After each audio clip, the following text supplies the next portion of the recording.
But also, the family of Virginia Giuffre released a statement overnight in response to some of the comments that you made this week. You said that Jeffrey Epstein stole people from Mar-a-Lago.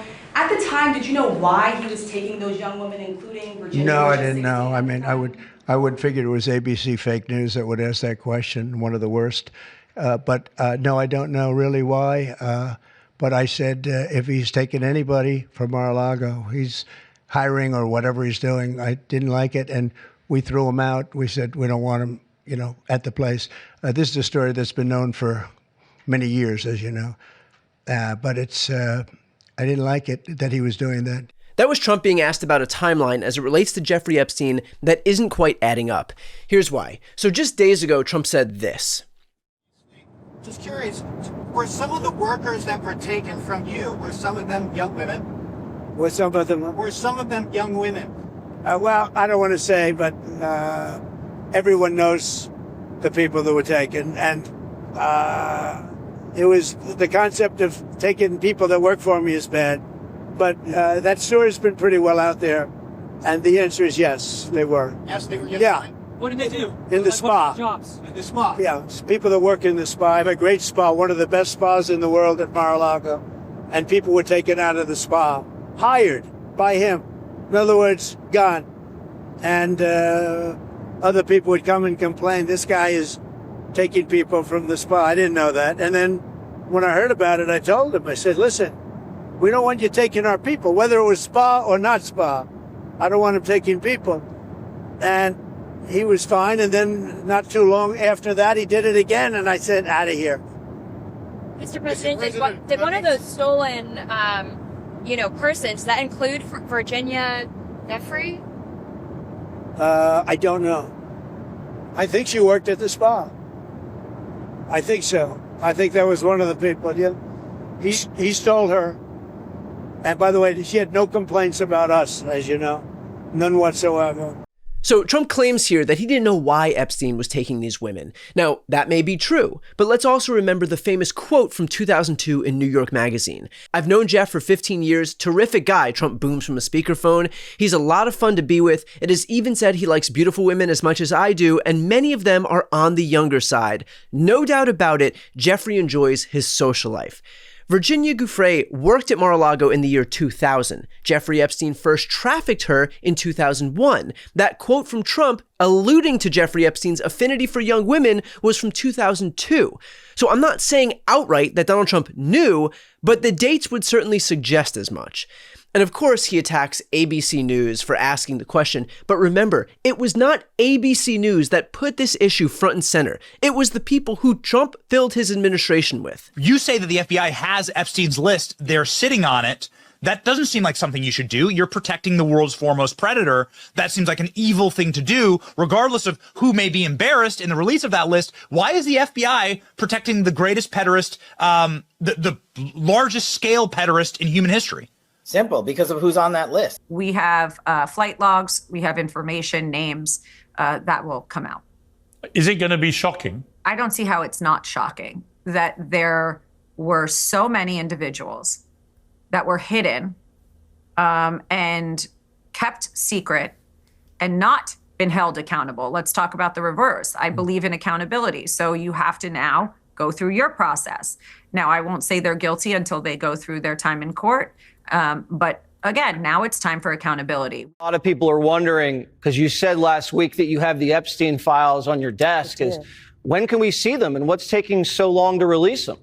I do. Jesse, there are well over, this will make you sick, 200 victims, 200. So we have over 250 actually. So we have to make sure that their identity is protected and their personal information. But other than that, I think tomorrow, the personal information of victims. Other than that, I think tomorrow, Jesse, breaking news right now, you're going to see some Epstein information being released by my office. What kind? Are we going to see who was on the flights? Are we going to see any evidence from what he recorded? Because he had all of his homes wired with recording devices. Yeah, what you're going to see hopefully tomorrow is a lot of flight logs, a lot of names, a lot of information. But It's pretty sick what that man did. Okay, well, we'll along look with for his that. co-defendant. Absolutely, and he had help. That's for He sure. sure did. The Ghislaine Maxwell Black Book. What names are in there, man? You understand how many powerful people probably want this thing to desperately go away? How many people were interconnected with this Epstein sex ring operation? There are a lot of tapes out there of a lot of people. I'm not ever going to let this story go because of what I heard from a source about Bill Clinton on a plane with Jeffrey Epstein. I talked about it yesterday. You can go check it out. I'm not letting it go ever.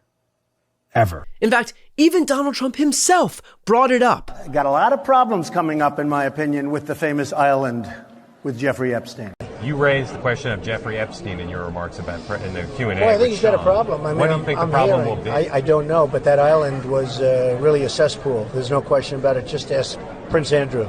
He'll tell you about it. The island was an absolute cesspool. The reality is that Donald Trump knew that he had no intention of ever releasing the Epstein files when he was on the campaign trail. He was just telling his supporters what they wanted to hear in exchange for their votes. He hoped they were gullible enough to swallow whole whatever lies he fed them when he finally got into office like this. You know, these files were made up by Comey. They were made up by Obama. They were made up by the Biden. You know, we went through years of that. With the Russia hoax. You see, they were cooked up by the Democrats to sink Donald Trump, which is why they never released the Epstein files. Yeah, perfect plan, no notes at all. But the reality is that Trump felt his base was stupid enough to believe it. Turns out they're not. And so I hope they realize that this is a small part of a larger whole. It's not just that Trump was lying about Epstein. It's that Trump will lie about anything and everything in service of consolidating power for himself. That is what Trump does. It's his entire MO. He doesn't actually care about any of the things he promises supporters. That's how he lures people in. In his first term, he promised an infrastructure law that never materialized, a healthcare plan that was cheaper and more comprehensive that never materialized, a middle-class tax cut that never materialized, a jobs boom that never materialized, a manufacturing renaissance that never materialized. But he did make time for a tax cut for himself. And now he's doing the exact same thing, promising reduced costs and cheaper groceries and lower rent, and yes, promising justice when it comes to Epstein's victims and accountability for his criminal associates, but he's not delivering on any of those things.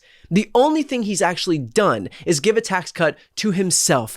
Yet again, how many times does Trump have to completely fuck you over before you begin to realize that lying isn't a bug, it is a feature? He knows that he can say whatever he needs to say to get your vote, and that once he gets it, once he's able to consolidate power for himself, he doesn't need to stand by anything. So look, I hope that Trump supporters out there recognize the con. I hope they recognize that Donald Trump got what he needed from you and now has no intention of following through on anything. The reality is that these people swept into office pretending to want to defeat the deep state. This is what the deep state is. It is a bunch of wealthy, powerful elites looking to protect themselves and their own interests. These are those people. Donald Trump pretended he wanted to fight against them when in reality, the perpetrators are Donald Trump and his allies themselves.